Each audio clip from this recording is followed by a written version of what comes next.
حجاج ابن یوسف بڑا اکڑ کے چل رہا تھا. طاؤس تابعی تھے, عبداللہ ابن عباس کے شاگرد.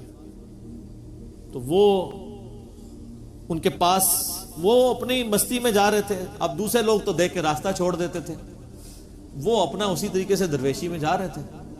اس کو بڑا غصہ ہے کہ انہوں نے میرے لیے راستہ نہیں. وہ پاس آ کے کہنے لگا تم جانتے نہیں ہو میں کون ہوں؟ ان کا میں تمہیں بخوبی جانتا ہوں. ابتدا میں تم ایک بے قدر منی کے قطرے تھے, ناپاک. اے پھکی سر, پھکیاں شروع تو چل رہی ہیں. کہتے ہیں میٹھی میٹھی, اے میٹھی بات ہے. کوئی شخص کہ منو جاننا ہے کون ہے, تو کوئی جواب کیا آ رہا ہے؟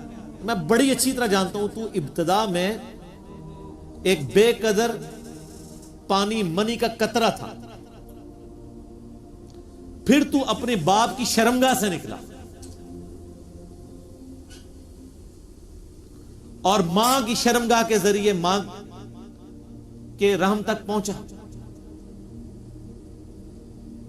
اور اس کے بعد پھر اللہ تعالیٰ نے تجھے بڑا کر کے اسی شرمگاہ سے باہر نکالا,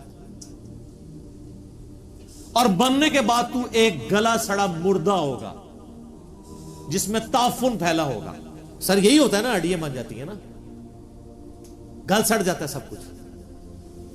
یہ تیری ابتدا اور انتہا تھی, اور اس کے دوران تیرے پیٹ میں ہر وقت پاخانے کا بوجھ ہے تو جو تو اٹھائی پھرتا ہے. اگر تو وہ باہر نہ نکالے تو اپنا وقت بھی نہیں گزار سکتا. تجھے میں بڑے اچھی طرح سے جانتا ہوں. کتنی پھکیاں, ہر وقت پاخانہ اٹھائے پھرتا ہے, اور ابتدا بھی ایک گندا قطرہ تھا, اور مر کے جو ہے وہ گل سڑ کے ایک مردہ بن جائے گا.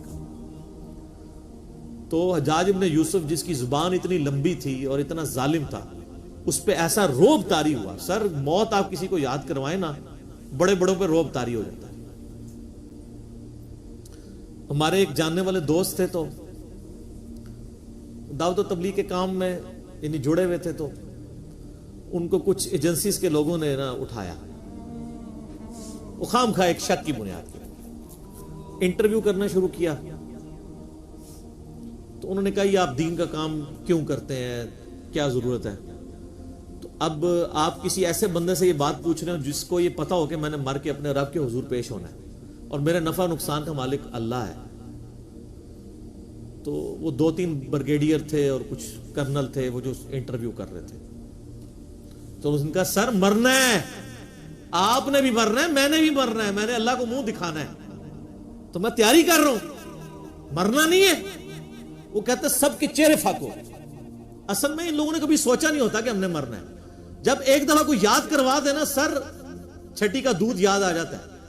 اس لیے موت کا راگ راپنے کی ضرورت ہے. چوراہوں پہ کھڑے ہو کے, چھتوں پہ چڑھ کے ایک ہی بات کرنے کی ضرورت ہے کہ مرنا ہے. جب مرنا ہے تو سر پھر آپ اپنی مرضی کی زندگی نہیں گزار سکتے, پھر خدا کی مرضی کی زندگی گزاریں گے.